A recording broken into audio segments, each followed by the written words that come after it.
वोटों के लिए मर गए, वोटों के लिए मर गए तो कोई नोटों के लिए मर गए, कोई जात पात के नाम पर मर गए। अगर होते आज वीर भगत सिंह तो कहते यार सुखदेव हम भी किन किन नमुनों के लिए मर गए, हम भी किन किन नमुनों के लिए मर गए। अरे देशात मंदिरासमोर चपला चोरू नये असे लिहावे लागते।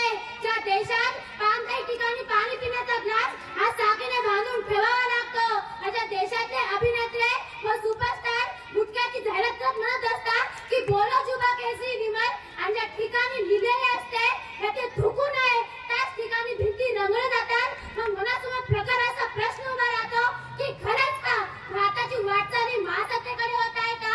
नमस्कार प्रवेशक वर्ग, स्पर्धक मित्रांनो, मी माझा विषय मांडते अशा भव्य दिवस स्पर्धेत की भारताची वाटचाल ही महासत्तेकडे होत आहे का? तर एक कटू सत्य सांगायला ठरले तर नाही नाही आणि नाहीच।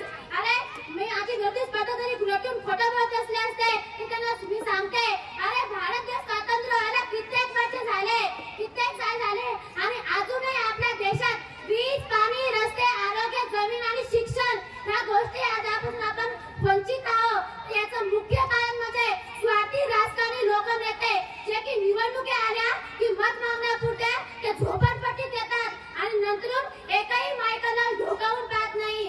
अरे कुठेतरी महान कवीने म्हटलंय की कोणत्या तरी महान कवीने म्हटलंय की बंदूक रक्षकांची बनवेन भ्रक्ष अम्मा, झोपलो भयमुक्त अशी एकहो राहत नाही, झोपलो भयमुक्त अशी एकहो राहत नाही।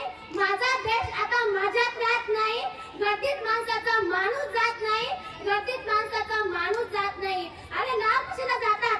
आपल्याच महाराष्ट्रातील सत्ता प्रस्थापित करण्यासाठी मी व्यक्ती कोणाचं नाव घेणार नाही।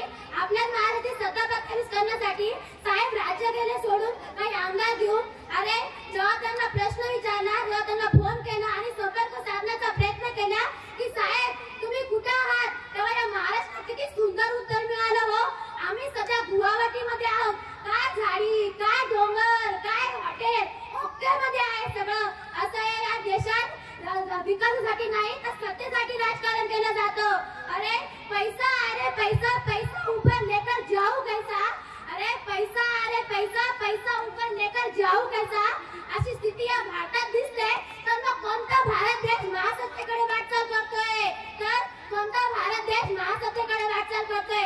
अरे भारतात ज्या आंतरराष्ट्रीय खेळाडूंनी गोल्ड मेडल ज्या भारताला जिंकून दिल्या व भारताची मान ही गर्वाने जगभर उंचावली, आज त्याच खेळाडूंना आज आंदोलन करण्याची गरज भासते। तर मग कोणता हा भारत देश महासत्तेकडे वाटचाल करत आहे? अरे डॉक्टर बाबासाहेब आंबेडकरांनी स्त्रियांच्या बळावर आपल्याला समता, बंधुता आणि एकताची शिकवण दिली आणि आज त्याच स्त्रियांना वाचवण्यासाठी आपल्याला आंदोलन करावं लागतंय। अरे भारत अशा महान देशात, अरे भारत अशा महान देशात ओबीसी आंदोलन, धनगर आंदोलन, मराठा आरक्षण आंदोलन आहे, तर मग कोणता देश महासत्तेकडे वाटचाल करतोय? गोचरी नाजूक तोंडी फुटली जाणार नाही, गोचरी नाजूक तोंडी फुटली जाणार नाही। कोणत्याही स्त्रियाकडे वाकड्या नजरेने बघण्याची हिंमत